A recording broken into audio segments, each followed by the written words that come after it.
Simula nang mag-ibang bansa si mama, si papa na ang tumayong ama't ina para sa akin. Elementary pa lamang ako noon, bagamat marami pang bagay ang hindi lubusang naiintindihan, pero alam ko na ang pag-iibang bansa ni mama hindi gusto ni papa. Narinig ko pa nga kay mama na parang isinusumbat niya kay papa ang pagiging mag-asawa nila ng maaga dahil sa pagdadalang tao ni mama. Alam naman ni raw kasi ni papa na si mama ay marami pang pangarap sa buhay, na para bang ang aking pagkabuo at pagsilang kasalanan ko pa. Simulat sa pool naman, ramdam ko na hindi ganon kagaan ang loob sa akin ni mama, at palaging si papa ang aking nagiging tagapagtanggol. Sa pag-alis na iyon ni mama, kung meron mang numero unong natuwa, siguro ako yon. Kaya lang sa pagtatrabaho na iyon ni mama ibang bansa, sa aking paglaki, mayroong katuwiran ang baluktot na nabuo.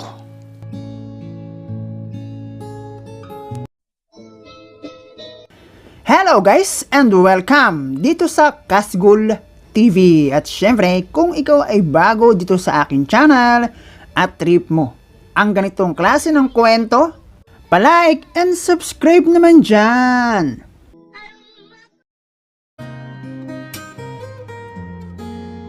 Hindi naman mahirap ang aming pamilya dahil inabot ko ng pareho sa aking magulang ay parehong may trabaho.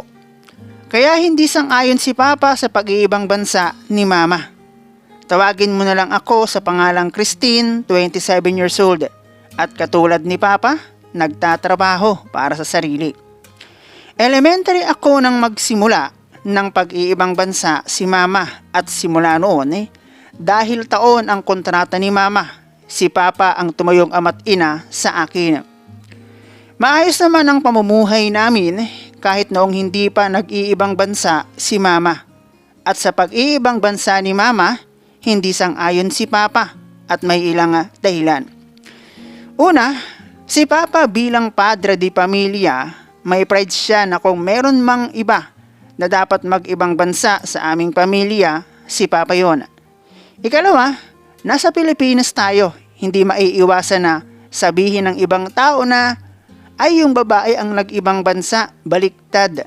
Pangatlo, dahil si mama ang nag-iibang bansa, hindi maiiwasan na merong mag-isip ng sarap buhay o hayahay si papa dahil nasa ibang bansa ang misis, which is karaniwang nakikita dito sa atin sa Pinas kapag ang misis ay nasa ibang bansa.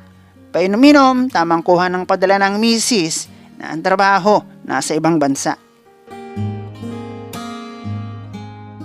Noong una ay medyo kaya pa ni papa ang pagsabayin ang pag-aasikaso sa akin at ang pagpasok sa trabaho. Lalo't ako'y elementary noong umalis si mama ay talagang asikasuhin pa. Hindi tulad ng ibang pamilya na mayroong kapisan sa bahay na kadalasan ay biyanan. Hindi ganoon ang sitwasyon namin dahil si mama at papa kapwa may probinsya pero magkaiba at sa Manila lamang sila nagkakilala. Ang aming tahanan ay pundar ng pinagsamang sipag ng aking mga magulang at naisipan nga lamang nila ang kumuha ng bahay para mas makatipid noong ako'y isilang. Lalo't sa hinaharap kailangan din naman talaga nila ang magkaroon ng sariling bahay. Noong ako'y elementary, ayos naman, wala akong masasabi sa naging asikaso sa akin ni papa. Yun nga lang, ay talagang naranasan ko ang mag-antay ng matagal kapag uwian dahil si papa ang siyang nasundo sa akin. At hindi ko mabilang sa daliri kung ilang ulit na akong nakikain sa mga janitor ng eskwelahan dahil gabi na wala pa si papa. Noong una ay hindi ko maiwasan ang magalit o magtampo kay papa. Alala ko pa nga nung unang beses na inabot ako ng kagat ng dilim sa school. Iyak malala ang inabot ko.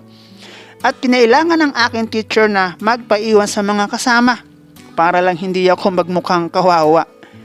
Pag ganoong hapon kasi, busy na ang mga janitor sa paglilinis ng school. Pero yon, sa paglaon, kinasanayan ko rin.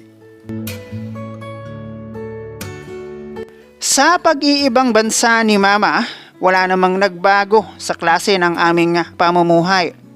At sa unang 3 taon ng pag-iibang bansa ni Mama, sa unang uwi niya at muling pagsasama ng aking mga magulang na nataon pang pag-graduate ko naman ng high school, inakala kong magkakaroon na ako ng kapatid, pero hindi ganoon ang nangyari. Sa halip, ilang araw ang nakararaan mula nang dumating si Mama, meron agad silang hindi na pagkasunduan. Dahilan upang umuwi ng probinsya si Mama. Mula nang dumating si Mama mula sa ibang bansa, ang laki ng kanyang ipinagbago, na para bang hindi siya natatakot na mawalay sa amin, na para bang dahil nag-iibang bansa siya, kaya na niyang mabuhay ng nag-iisa. Maging ang kanyang pananalita nga, parang hindi asawa ang tingin kay Papa. Naisip ko, umuwi ka pa. Alam ko na marami pang pangarap si Mama bago ako mabuo. At yun ay narinig ko mismo kay Mama doong gabing pinagtatalunan nila ang pag-alis ni Mama. Ramdam ko kung gaano ka-excited si Papa bago dumating si Mama, pero hindi niya expected na ganoon ang mangyayari. Sa kung magkano ang kinikita ni Mama sa ibang bansa o sa kung nagpapadala ba siya kay Papa, o wala akong alam. Mula sa probinsya, hindi na dumaan sa amin si Mama. Kaya ang huling pagkikita ni Papa at Mama, meron silang hindi pagkakaunawaan. At nakita kong paano yun naapektuhan si Papa. Nagpatuloy ako ng high school, hindi naman malala ang gastusan dahil public school ako nag-aaral. At siguro kung wala ako sa buhay ni Papa, baka sumuko na siya. Hindi kinasanayan ni Papa ang uminom kapag wala siyang trabaho, lalo na sa araw ng linggo. At ang madalas niyang gawin kapag walang pasok, magkalikot ng kung ano-ano sa bahay. Pero simula nung umalis si Mama na meron silang problema, nagsimula ng lamunin si Papa ng bisyo. At hindi na rin siya natanggi kapag dinadayo ng ilang kakilala sa bahay para uminom. Hindi naman nanatiling ganoon si Papa. Siguro nga dahil hindi naman talaga siya sanay ng ganoon Akala ko nga mapapahinto ako ng pag-aaral dahil may mga times na hindi nakakapasok ng trabaho si Papa. Nung maibalik ni Papa ang dati niyang gawi, sinabihan ako ni Papa na sanayin ko na ang aking sarili na wala si Mama. Yun dahil hindi lang dahil nagkaroon sila ng problema na hindi na nga nagpakita sa amin si Mama bago umalis. Iyon ay dahil kita rin ni Papa ang malaking pagbabago ni Mama. High school ako unang nagkaroon ng jowa. Siyempre hindi nagpahuli ang inyong bida at sa totoo lang, boring na boring ako sa bahay.